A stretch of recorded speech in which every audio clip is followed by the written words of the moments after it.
It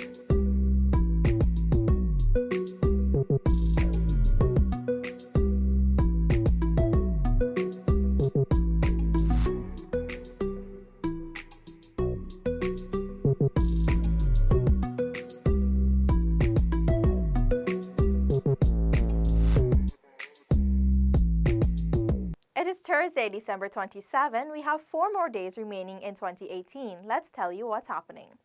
On Christmas Day, President David Granger departed Guyana to undergo a third round of treatment in the Republic of Cuba at the Center for Medical Surgical Research. Prior to his departure, the head of state met with the cabinet and members of the National Security Committee at the Ministry of the Presidency on Christmas Eve. During the meeting, the president underscored the important role the cabinet and NSC play in the good governance, security, and stability of Guyana. The full statement can be viewed on our website and social media page. Prime Minister Moses Nagamutu assures the nation that the coalition government stands strong and ready for general elections. Here is our first report. They can shorten our term, but they can never take us out of government. This was a sentiment from Prime Minister Moses Nagamutu on Christmas Eve as he addressed citizens who gathered at Starbrook Square to meet him and fellow government ministers as part of their Christmas walkabout. The PM's comment was in response to calls by supporters who were not hesitant to show their support of the current administration in light of the no-confidence motion brought against the government nearly a week ago. On Friday, the maneuvers, and one person said it gives her headache. Well, for every headache, there must be a painkiller. And if we have to go back to new elections, we're going to go and strengthen ourselves so the next time around they cannot touch us by maneuvers, by compromises, and by dividing our people on the basis of race. For every challenge, there will come an opportunity, and this right now is an opportunity for the people of Guyana to come together as you have never come together before. The Prime Minister also reiterated that the coalition government stands stronger than ever today. Christmas gives us hope of a rebirth, and if we have to go back to the people to have a renewal of our mandate, it is part of the renewal of the life of the coalition. This coalition is strong. This coalition is stable. This coalition is good for Guyana. This coalition is a rainbow coalition of all the ethnicities of Guyana, all the cultural strands of Guyana, and those who want to see our country divided, they will never prosper. Reporting for InfoHub, Felicia Valenzuela. Government is committed to following the rule of law and is urging citizens to remain calm in light of the recently voted motion in the National Assembly. In this vein, President Granger, prior to his departure, convened meetings with his cabinet and National Security Committee on December 24. Details from Paul McAdam. The role of the two bodies in ensuring security, stability and good governance was reiterated by Minister of State Joseph Harmon. This also follows the establishment of a subcommittee to advise on the legal and constitutional options arising from the December 21 no-confidence vote in the National Assembly. The government wishes to give full assurance to you, the citizens of Guyana, that all necessary measures to ensure your safety and security are in place, and that in this regard, you should go about your business in a confident manner. Cabinet wishes all Guyanese peace, goodwill, and safety during this festive season. The Minister of State said the government is committed to following the rule of law as it governs the country's affairs for the benefit of all citizens. Paul McAdam for InfoHub. Residents in villages along the east coast of Demerara are breathing a sigh of relief following the intervention by the Environmental Protection Agency in their relation to odors emanating from the poultry and pig farms in several communities. Isaiah Braffett filed that report.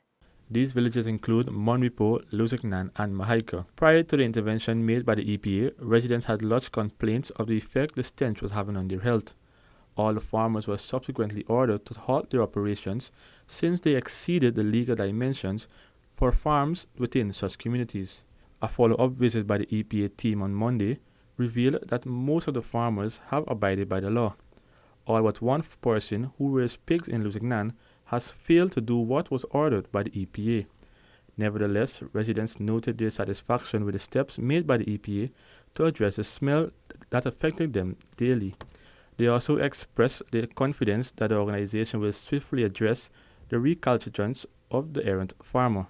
Senior Environmental Officer Christine Samaru said that the EPA is stepping up its role to ensure that polluters are adhering to the environmental laws. We encourage people who are interested in rearing to come into the agency. We have guidelines and we want to guide them through the process, because for the agency we don't want to hinder businesses, but we want to make sure that they're doing it in the right way and they're not taking the environment or other people's life at risk. We want to make sure that they're in compliance at all times.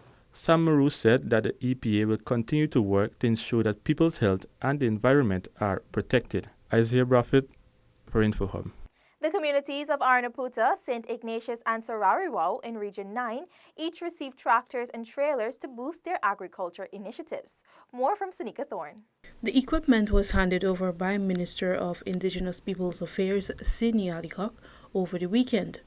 At the presentation ceremony held at the Arnaputa Community Ground, Minister Allicock emphasized the need for residents to utilize community resources for the benefit of all the people and not just a few. There must be transparency. There must be honesty. There must be unity. Everybody must know what's going on. We'd like to see opportunities given to our young people, to our old people, to our middle-aged people, so that we benefit from whatever opportunities come, and to give one another support. The minister advised the residents to continue to farm and develop their respective products. Arnaputa's councillor Kenneth Ford said that the government has given Arnaputa the correct tools that will ensure the village returns to being the leading agriculture producing community in the Rupununi. The vehicles are catered for under the ministry's 2018 capital program. In 2019, the sum of $64.7 million has been allocated to purchase tractors and trailers, boats and engines, buses and all-terrain vehicles for hinterland communities. Sanika Thorne, InfoHub. Stabroek Market Square was lit with bright smiles as ministers of government interacted with citizens during a meet and greet on the eve of Christmas. Felicia Valenzuela brings that report. As government ministers walked about Stabroek Square on Christmas Eve greeting citizens, many persons raised the matter of the no-confidence motion against the government, which transpired in the Parliament on Friday last. The ministers took time out to address these concerns. I have said to the many persons who have reached out to me that what I can say to them is that we are committed to ensuring that we work within the parameters of what the Constitution provides for us to do, given the current national realities. We have now gotten to the stage where the Constitution provisions will have to be respected and that elections will have to be called, and I think that is the way we will have to go. We have to go forward in that context. And I am certain we're going to win the next elections, and we're going to win it far bigger than this time with just one seat. We were in opposition and we moved them out and get into office. And they just simply can't move us out because the people is behind us. We have a duty towards the nation. We are still the government, and we will continue to ensure that things are in order. Some people have reacted by saying, well, look, you all wake up and we come to assist. Tell us what is needed campaign-wise, where you want us to work, what sort of things we would do. Others were, of course, disappointed.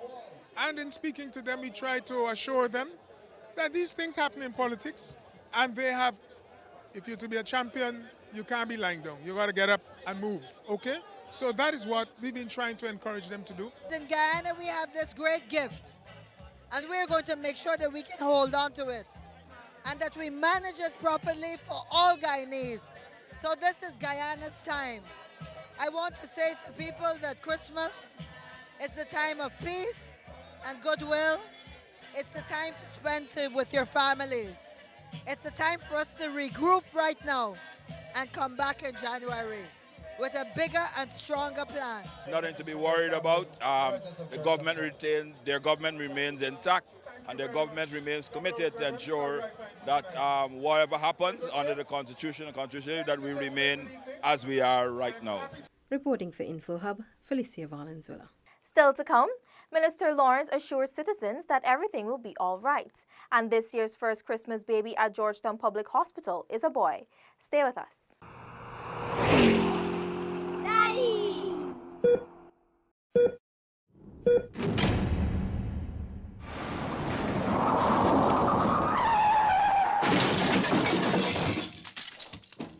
Welcome back. During the Stabroek Square meet and greet, Minister of Public Health Valda Lawrence gave her assurance to citizens that everything is going to be all right. More in this Felicia Valenzuela report. The walkabout was indeed festive, with shoppers busy going about their business in preparation for Christmas. However, with their beloved parliamentarians among them, questions quickly rose about a no-confidence motion which passed in the Parliament on Friday. Minister of Health Valda Lawrence was met with shouts of support and assurance as she walked amongst the people. Many supporters expressed their loyalty to the government, and in response, the minister urged citizens to get ready and be prepared. We must talk to our children. Tomorrow is Christmas Day, and we can let them know how much you have benefited from this government, that tomorrow you can sit with your families.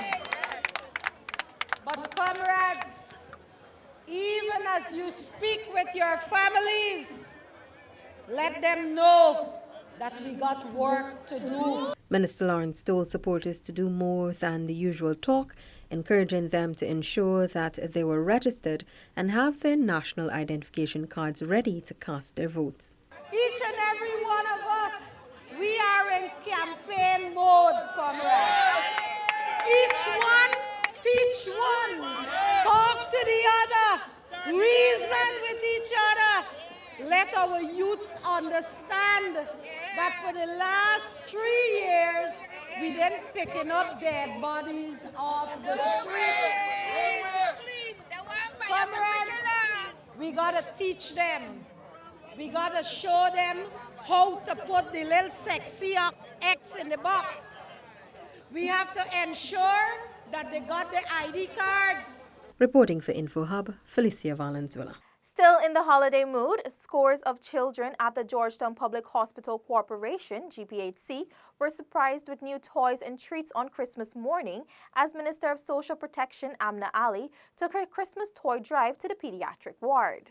Minister Ali said the initiative is aimed at bringing a smile to the faces of the young ones who are unable to be at home during the festive season. We believe, this coalition government believes, in bringing cheers, love and share it with everyone, including the children, even though they're in hospital.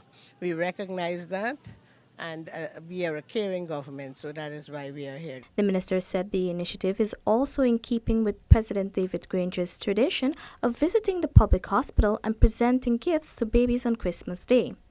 CEO of the Georgetown Public Hospital Corporation, retired Brigadier George Lewis, thanked the minister and staff for continuing this annual tradition, noting that the simple but significant act will surely make the children happy. As you know, it's not easy being in a hospital, and it's worse when you're a child. So we want to make the children feel as if they're welcome. We want to make them feel as if they're at home. Alongside the children, staff of the pediatric unit also received presents from Minister Amna Ali. Neola Demon, InfoHub. And in our final report, Delicia Haynes tells us that GPHC's first Christmas baby is a boy. His mother, Teswati Budu, who hails from Canal Number 2 on the west bank of Demerara, met with Minister of Public Health Valda Lawrence along with other senior officials during their annual Christmas visit to the facility. As is the usual practice, the Minister of Public Health took time out on Christmas Day to visit and especially meet with the Christmas babies born at this institution. She met with other expectant mothers scheduled to deliver during the course of the day and those who would have delivered before December 25. On Christmas morning at exactly 12 minutes after midnight, Teswati Budu gave birth to her fourth child, a boy, at the Georgetown Public Hospital. This goes down in the corporation's records as the first baby to have been delivered on this day this year. The mother of the hospital's first 2018 Christmas baby was in high spirits and excited to know that her newborn was successfully delivered and is in good health. The first Christmas delivery was followed by at least 4 others within the course of the early morning. In all, a total of 14 babies were delivered on Christmas Day at the GPHC. Also in the midst was a set of twins born to Siobhan Hinkson Baca of East Bank, Berbice. These 2 bundles of joy were delivered on the afternoon of Christmas Eve. There was much interaction between the minister and the mothers of the babies. The minister noted that it's quite a joyous occasion to celebrate the birth of healthy babies during this festive season. While at the ward, mothers in the pre- and postnatal and cesarean postnatal wards received visits from the minister. They too received mummy packs as a congratulatory gift.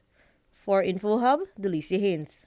That's all for this evening. Connect with us on WhatsApp, like and subscribe to our Facebook page for notifications. You can also follow us on Instagram for updates and visit our website at dpi.gov.gy. Your bridge and weather reports are up next. Goodbye.